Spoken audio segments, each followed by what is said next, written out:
What's your purpose? What is your purpose?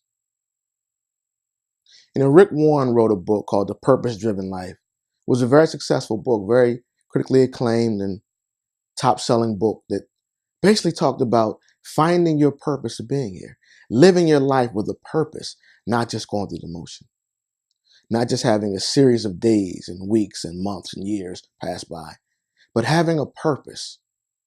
And that purpose, of course, is always linked to your anointing from God.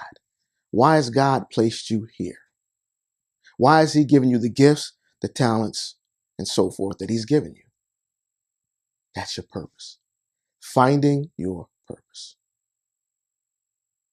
So let's start with a definition of purpose. Purpose is defined as the reason for which something is done or created, or for which something exists. Again, it's the reason for which something is done or created, or for which something exists. And the reason why I like that definition is it says the reason, the one reason, not several reasons, not a handful of reasons, that one reason for which something is done or created. So if we personalize that, we look at that and says the reason for which I was created, the reason for which God allowed me to come when I did, using the parents that he used, and even in the geographic area that he used and so forth. You can go very deep with it. But why does God have me here? What's my purpose?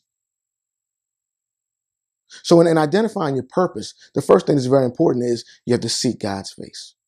Identify, God, why do you have me here? What are the things that you want me to accomplish? And then remember, the underlying meaning of why we're all here is to serve others. So you can take it a step further and say, God, how can I serve others? And what purpose do you have me to be a servant in your kingdom? How can I help other people be great, be successful, win? What do you have me here for, Lord? And then when you seek God's face, you identify and you recognize your gifts and talents, the areas that he's gifted you to be at your very best.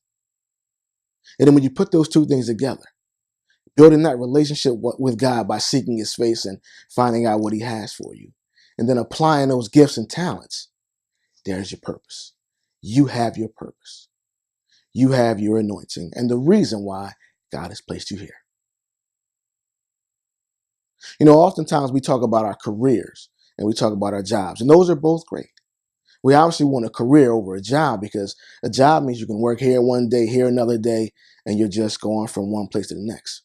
But a career is something that you're building towards. A career that you want to build towards being the very best in your field, or when you want to obtain, any certifications, any degrees and so forth that are associated with that career. Those are things that are career based, and they're all great.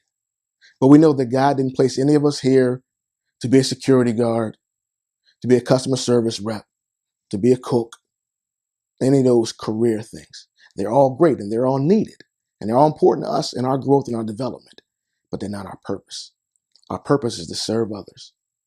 And though we can serve others in those fields, and we certainly should, because in everything we should do, we should carry Christ with us and we should let others see the Christ in us. So whether it is a security guard, you should be the security guard that people recognize is mean and grumpy and angry, but has a spirit that says that's a child of God. Whether it's a cook, customer service rep, bookkeeper, accounting, no matter what it is, Christ should be displayed and exemplified in your actions. But even considering all those things, it's not our purpose. It's not the reason why God placed us here. So we identify that by seeking God's face. Of course, reading his word, studying, participating in ministry, worshiping.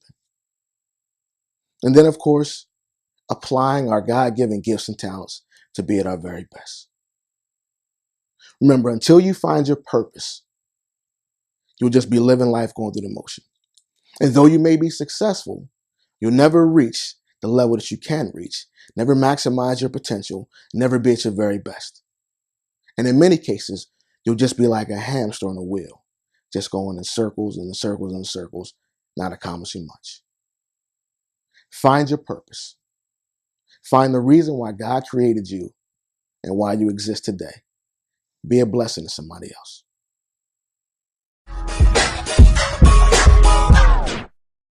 Stay like moment